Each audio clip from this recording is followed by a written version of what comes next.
Cada semana, Suyapa TV trae las noticias para la comunidad sorda, como parte de la responsabilidad social. A continuación le presentamos un resumen de lo nacional e internacional más importante de la semana, bajo la interpretación de Ana Valladares. Acompáñenos a ver el resumen para sordos. A un año de darse el proceso electoral en el territorio hondureño y de llegar a la casa presidencial, el gobierno de la presidenta Xiomara Castro y 10 meses del diálogo para la instalación de un organismo internacional de lucha contra la corrupción e impunidad en el Estado hondureño, el representante de la Iglesia Católica ante el Consejo Nacional Anticorrupción, el padre Juan Antonio Hernández, es del criterio que no se puede quedar bajo una promesa de campaña política, por lo que deberá ser algo real. Aún siguen siendo pendientes muchísimos temas, ¿no? Materia de lucha contra la corrupción, materia de transparencia, materia de educación, materia de salud, siguen siendo como los temas pendientes. Carlos Sierra, defensor de los derechos humanos y analista en la región, ha mencionado que se debe dar prioridad al fenómeno y flagelo social, que ha venido violentando las garantías constitucionales, tales como el derecho a la educación y salud, panorama que no se vio reflejado en la administración Hernández Alvarado. Y esas expectativas deben de cumplirse. Entre ellas está el combate a la corrupción. Y hemos visto con buenos ojos que hay un proceso de negociación, pero esperamos nosotros que ese proceso se acelere. Porque reitero, dentro de las expectativas que habían del nuevo gobierno, están precisamente las que tienen que ver con el combate a la corrupción, y es evidente que Honduras necesita apoyo externo para este. Por su parte, la presidenta Castro ha dado a conocer que una misión estará presentándose en las próximas horas ante la sede de las Naciones Unidas con el fin de instalar la Comisión Internacional de Lucha contra la Corrupción en Honduras. Está saliendo de nuestro país una misión de alto nivel, encabezada por el canciller de la República hacia Naciones Unidas, para concretar la llegada de la misión internacional contra la corrupción y la impunidad, la CICI. Analistas consideran que la pelota está en la cancha y que ahora le corresponde al Congreso Nacional derogar las normativas que estarían bloqueando el trabajo del organismo internacional. Tras el paso de 10 meses para negociar la instalación de una misión internacional de lucha contra la corrupción e impunidad en el Estado de Honduras, diferentes sectores continúan señalando que es necesario y que el gobierno de la República deberá agilizar el mismo para dar paso al desarrollo del Estado hondureño. Desde Suyapa Medios y Notifides le invitamos a fomentar una cultura de paz con imágenes de Ludin Drones, informó Josué Varela. Al cierre de la semana, la Junta Nominadora estará recibiendo los estudios socioeconómicos de los postulantes a magistrados de la Corte Suprema de Justicia. Luego el proceso de evaluación y de las diferentes visitas ejecutadas, manifestó el titular del grupo de las organizaciones representadas en la Junta, Mario Urquía.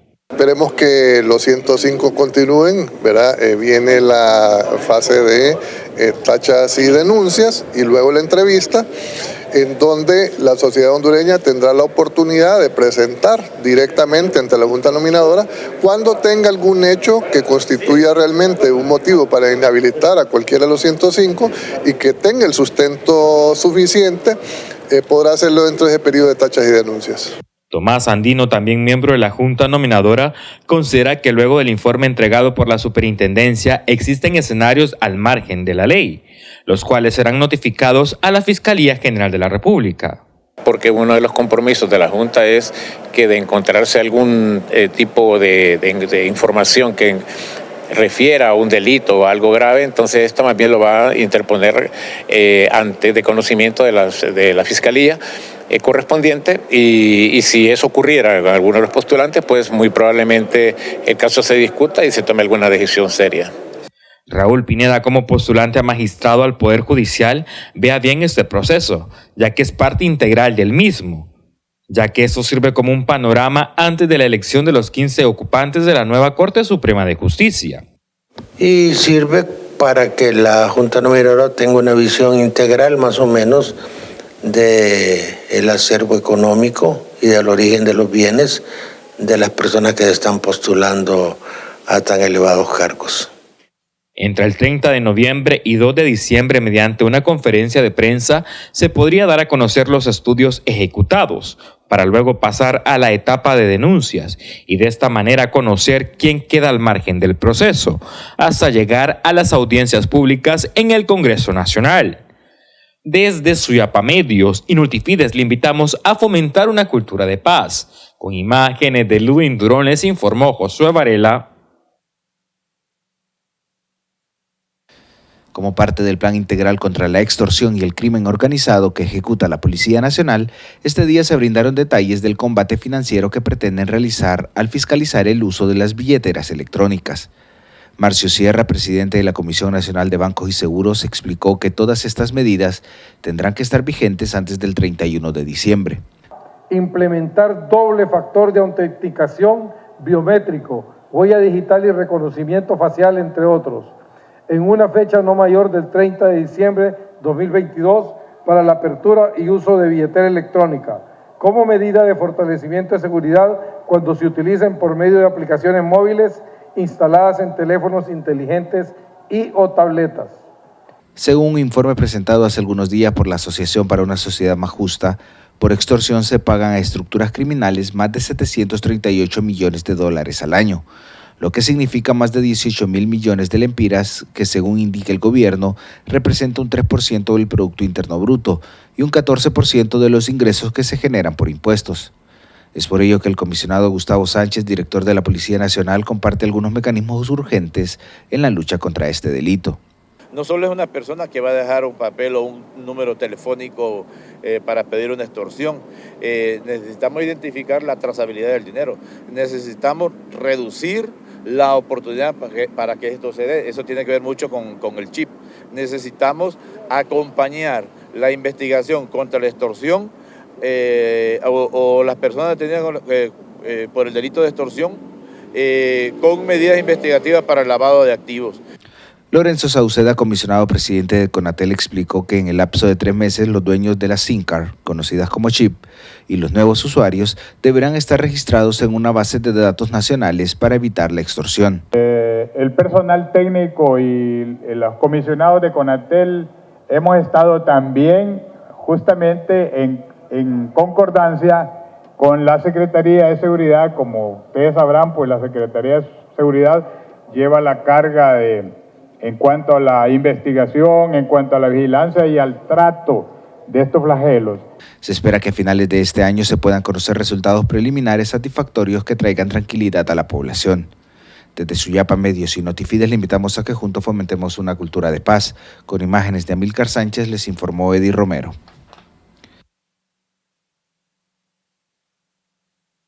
A 5 días de darse a conocer el plan gubernamental en materia de seguridad y defensa, empresarios y dirigentes del transporte urbano consideran que no se han dado los primeros resultados, por lo que están a la espera, mientras el crimen organizado continúa imperando en las diferentes rutas, refirió Wilmer Calix. Créame que nosotros lo miramos con buenos ojos. Esperaremos que el contenido de todo ese plan se empiece a divulgar y cuál va a ser y que sea eficaz. Yo creo que los hondureños, así como los empresarios del transporte, estaremos a la expectativa en este mes que viene para ver los resultados si son contundentes. Miembros del Alto Comisionado de los Derechos Humanos en Honduras apuntan que la seguridad y defensa debe ser catalogado como una garantía constitucional y no como una promesa de campaña política, indicó Ariel Díaz. Que garantiza no solamente la Constitución, sino que los tratados internacionales en materia de derechos humanos. Por lo tanto, el Estado viene obligado a abordar las causas estructurales que provocan el flagelo de la extorsión en el país y que consecuentemente producen desplazamiento interno forzado por la violencia. Postura que también tiene Hugo Maldonado, titular del CODE, analizando que cuando son temas de país se le deberá hacer frente. Tal es el caso del flagelo de la extorsión y las actividades instituidas por el crimen organizado. Necesitamos paz y tranquilidad para poder desarrollarnos como familia, como individuos, en una sociedad y en un Estado de Derecho que debe garantizar esos elementales derechos que tienen todo ciudadano. De acuerdo a lo denunciado, el Plan Estratégico en Seguridad y Defensa está constituido por 8 ejes fundamentales, con el fin de contrarrestar el delito de la extorsión, Por otra parte, analistas consideran que si es una copia de las medidas salvadoreñas, es necesario aplicarlas bajo lo establecido en la Carta Magna hondureña. Desde Suyapa Medios y Notifides le invitamos a fomentar una cultura de paz. Con imágenes de Luis Durón les informó Josué Varela. A través de sus redes sociales, la Secretaría de Educación dio a conocer que en febrero de 2023 comenzamos clases bajo una nueva malla curricular, donde nuestras niñas y niños aprenderán la importancia de la equidad de género, rompiendo con los estigmas que afectan a nuestra sociedad, publicaron. Este anuncio ha generado suspicacia en diversos sectores de la sociedad, ya que muchos indican que esto daría entrada a la imposición de ideologías en contra de la familia. Así lo señala David Andrade, fundador de la organización Generación Celeste.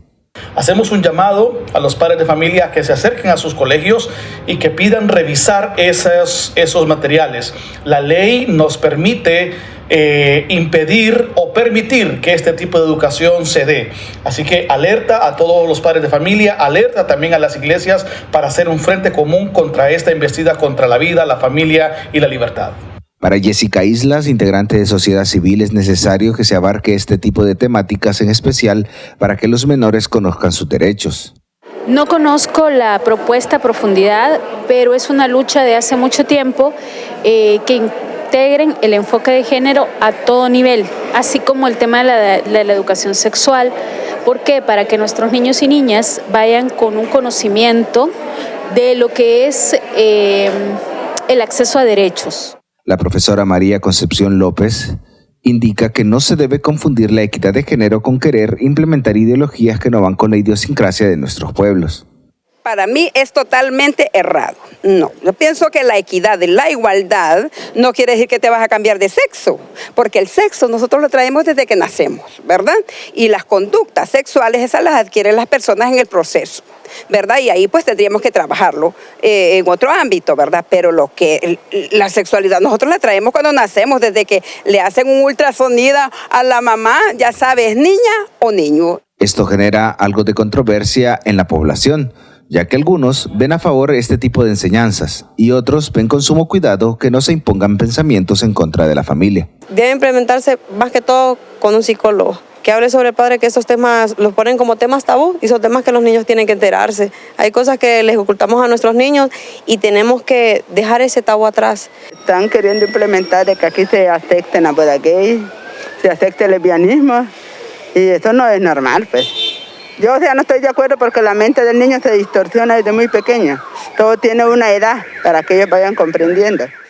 Los expertos coinciden que la enseñanza de género en los centros educativos no tiene que ser una plataforma para introducir ideologías que vienen del extranjero y que vienen a atentar contra la familia hondureña. Desde Suyapa Medios y Notifides le invitamos a que juntos fomentemos una cultura de paz. Con imágenes de Ludin Durón les informó Eddie Romero.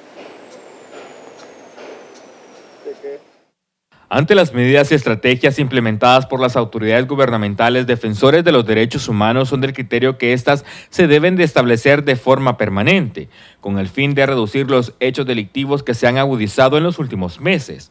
Así lo ha expresado por Wilmer Cáliz, quien es defensor de las garantías esenciales. Yo creo que este es un plan de seguridad y de combate a la extorsión muy distinto a lo que se está viviendo en el país hermano de El Salvador. Creo que esta es una estrategia que se está implementando y que ya la Constitución de la República le da esa potestad al gobierno de la República para que en momentos excepcionales se puedan tomar este tipo de medidas.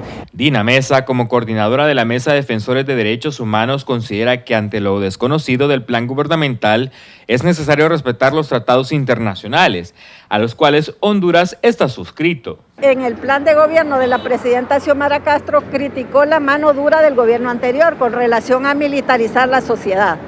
Y veíamos al presidente Juan Orlando Hernández con todos estos operativos en las calles, en los barrios y colonias, la implementación de cámaras de seguridad y todo eso en los barrios pobres. Entonces se está replicando una medida que se criticó y que debe ser proactiva la presidenta en cuanto a dar soluciones más integrales a una problemática que es constante en nuestro país. Por otra parte, Carlos Sierra, como analista en materia de seguridad y defensa, argumenta que el gobierno tiene una crisis de doble filo y una cara es al interno del Sistema Nacional Penitenciario. por lo que el plan estratégico debería abarcar estos recintos. Alrededor de los temas de seguridad no debería de ser sobrecargarlos los centros penitenciarios, porque debemos recordar, y reitero, la palabra integral tiene que ver con ver todos los elementos de la problemática. Si no tenemos la capacidad de reinsertar, rehabilitar a miles de privados de libertad que posiblemente ya no deberían de estar en estos centros, no deberíamos de seguir llenando las cárceles, reitero, muchas veces por generar mediáticamente cifras positivas. Plan que también es fuertemente cuestionado ante los escenarios ocurridos en El Salvador, país centroamericano que ha agudizado las estrategias y políticas en seguridad y defensa, dando paso a la migración de grupos antisociales al resto de países de la región centroamericana. Desde Suyapa Medios y Notipires le invitamos a fomentar una cultura de paz. Con imágenes de Aníbal Recarte les informó Josué Varela. Amable de Jesús Hernández, director ejecutivo de INJUPEN, dio a conocer este día que el proyecto habitacional Ciudad Mateo será habilitado en al menos 690 viviendas, previo a los estudios correspondientes y a la limpieza que necesita la zona. Esta lotificación, que se construyó en la década de los 90, ha sido denominada un grave atentado al medio ambiente, sobre todo por la cercanía con el río Guaserique, que alimenta principalmente la represa Los Laureles. A pesar de esto, Hernández aseguró que el proyecto sí es viable y no afectaría esta zona. Hay nuevas tecnologías que permiten la mitigación de los impactos ambientales. Eso por un lado, pero por otro lado, allá a los alrededores de Ciudad Mateo ya está habitado totalmente, pues ahí son los residenciales que fueron construir. Aquí la pregunta es, ¿por qué los privados sí pudieron construir y por qué el Estado no puede, pues, para beneficiar a la ciudadanía? Según datos del INJUPEN, este proyecto se construyó en el gobierno de Rafael Leonardo Callejas y son alrededor de 4.600 viviendas en su proyecto original, de las cuales se tendría pensado habilitar 690 casas, que representan un 14%. Para el 2017, el costo de construcción que se había revelado de este proyecto era de 328 millones de lempiras, que por el deterioro del mismo sería de mucho más. Inicialmente se tiene un aproximado de 20 millones de lempiras para invertir en la reparación. Todo esto basado en algunos estudios de factibilidad que ha realizado durante algunos años la Agencia de Cooperación Internacional de Japón, conocida como JICA. Desde su construcción se han hecho muchos estudios y se había declarado fallido este proyecto por el impacto ambiental que podría producir, sobre todo porque la represa Los Laureles abastece el 30% de agua de los capitalinos. Es por ello que Manuel Amador, presidente de la Federación de Juntas de Agua, indica que habilitar este proyecto sería dar el tiro de gracia a esta represa. Ustedes mismos son testigos que en épocas de verano esa represa se está sacando entre 50 y 60 toneladas de basura de las casas que ya habitan precisamente en el entorno de esa represa Laureles. Imagínense ya dándole la factibilidad. Habilitar Ciudad Mateo, no vamos a almacenar agua, sino que basura. El arquitecto Dino Rieti señala que este proyecto se construyó bajo la presión de desarrollar tierra urbana en una zona protegida y advierte que toda construcción en las inmediaciones de una cuenca debe seguir protocolos ambientales estrictos. Si se desarrolla Ciudad Mateo arriba de la cota de inundación, está bien, pero el resto de desarrollos deben de hacerse siempre cuidando la cuenca, ¿verdad? Y con falta de tanta educación que hay, pues quién sabe, ¿verdad? Hay que tener medidas ambientales severas. La población del lugar tampoco está de acuerdo con que se habite este proyecto porque esto representa un incremento de inseguridad en la zona. Así lo denuncia Silverio Flores, poblador de este sector. Lógicamente, los barrios marginales que han sufrido desastres son los que van a venir a ubicar aquí. Y usted sabe de que ahí hay una gente que no es social.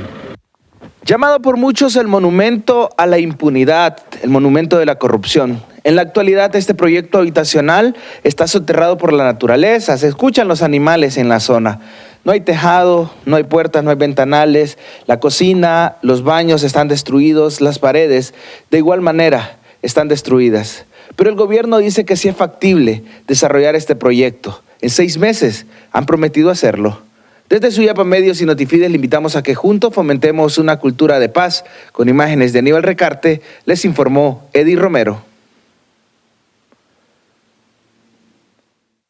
Según datos recabados desde la Vía Campesina, ellos siguen arrastrando el peso de que más de 2 millones de campesinos sobreviven con poco capital y además viven en la indigencia total en la región y más de 300,000 familias no tienen acceso a la tierra. Además de tener poco apoyo económico, Wendy Cruz, miembro de la Vía Campesina, hace ver esta penosa situación. Realmente necesitamos tener una política pública diferenciada en Honduras, donde realmente atiendan a los pequeños y medianos agricultores, ya que datos de la FAO en estudios, ¿verdad?, ha mencionado que el 70% de los alimentos que se producen en el mundo son producidos por los pequeños y medianos agricultores.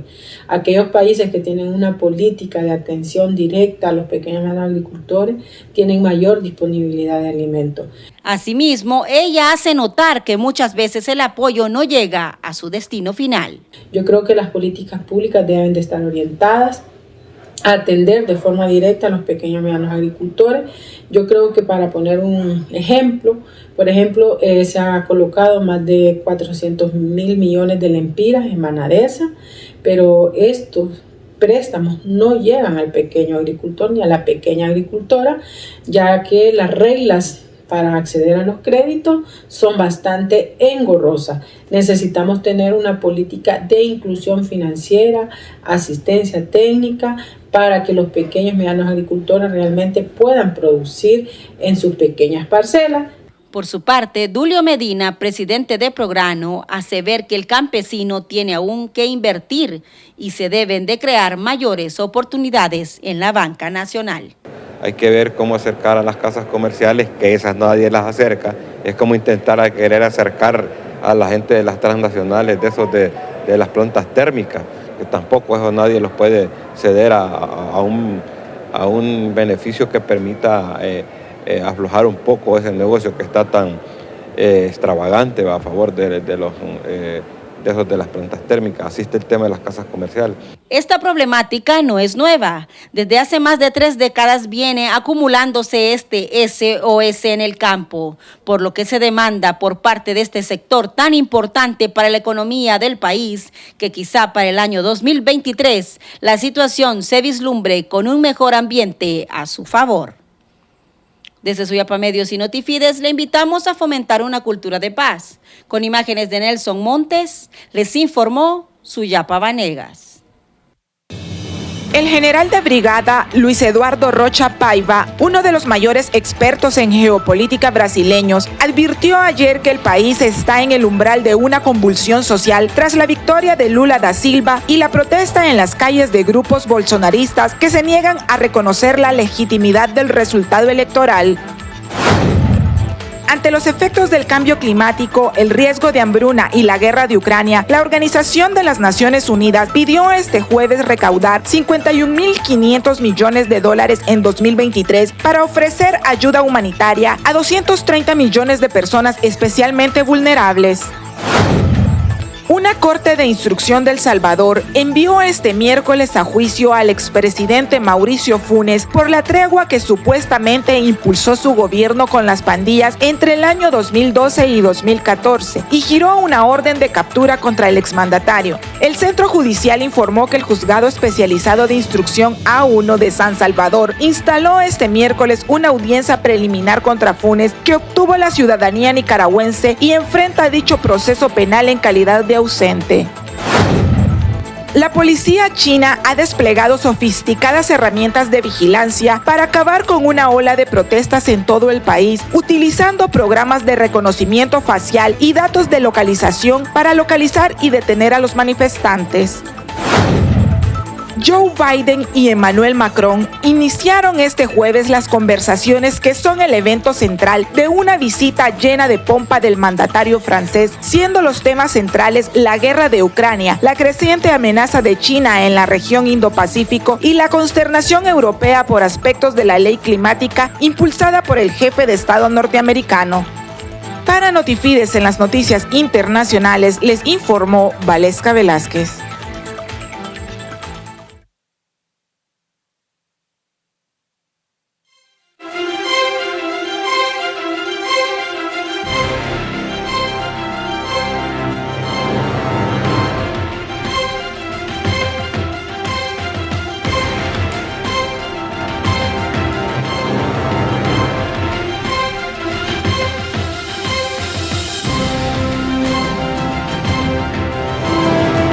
Gracias por habernos acompañado en este resumen de las noticias nacionales e internacionales más importantes de la semana, bajo la interpretación de Ana Valladares para la comunidad sorda. Los esperamos la siguiente semana.